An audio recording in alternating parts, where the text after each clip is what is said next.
Hey, Sophie here, rookie dancer. I wanted to share my story regarding dancing and just wanted to encourage anybody that ever wanted to give up. And that's me with the bowl cut. So, when I was about 10 years old living in France, I remember seeing these kids on TV singing and dance for God. And I could see this joy on their faces, just praising Him through their movements. And I was so excited they were dancing for God that I wanted to be part of something like that with my church. So I went to my teacher, and as shy and quiet as I am, I told her we should do something like that. But they weren't as excited as I was about the dancing part. Also, my family would move all the time, so my focus went to other things.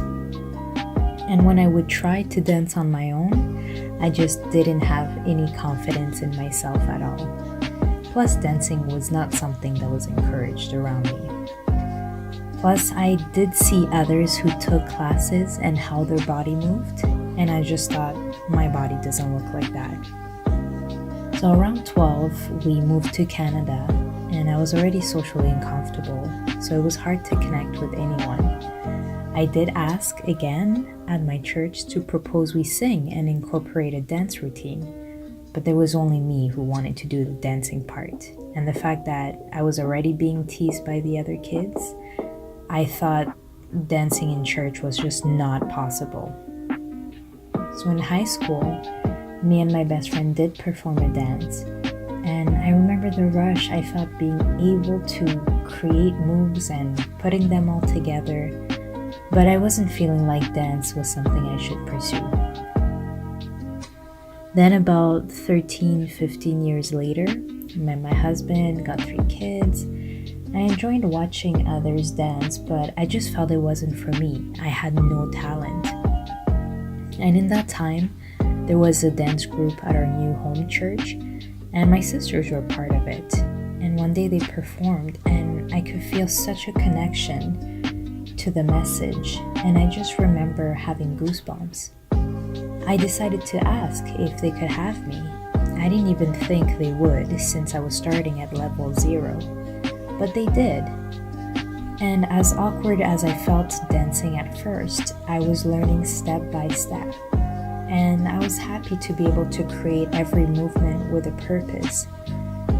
Although after a year in the group, I had to take a break. A lot of things were happening, work, kids, and during that time, negative thoughts would come rushing, saying, "You can't even dance good. You're too stiff. You're a mom. What are you even doing? You don't even have time for this, and you're not getting any younger." And all those thoughts kept attacking me, putting me down, and even songs would not lift my spirits up. I thought I should just give up. Maybe I passed my time. And at that point, I started seeing Christian dance groups on YouTube, all with their differences, their backgrounds. And yet, I felt such a strong message through their expressions. And they were reminding me, regardless of your dance skill, your age, you can still do it. And they were reminding me that God does the same thing, that He does not look at how perfect we are, but rather our imperfections. And that it doesn't matter how you failed, but rather how you came back up and tried again, and what you learned along the way, and how many more you can inspire through your failures. And sometimes we wait for others to push us, but really we need to push ourselves. Make time for our projects and know that good things will come out of it, even if it takes a long time. And through all this, my husband, my sisters, family, and friends have encouraged me to push myself and help me in building my confidence. So during that break, I then decided to practice more, follow dance choreos, and taking drop-in classes to improve. Even tried doing dance routines in public to build confidence.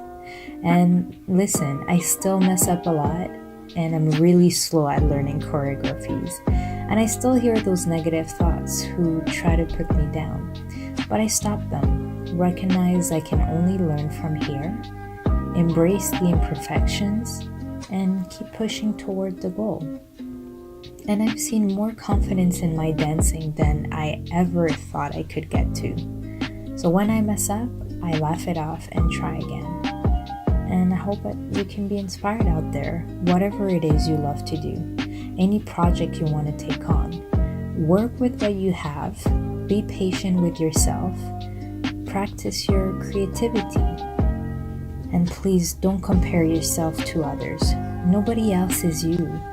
Challenge yourself and have fun in the process, encouraging others along your journey. And I don't know what's next for me, but whatever it may be, I aspire to give it everything I can. So don't give up on your gift, and most important, be yourself the whole way.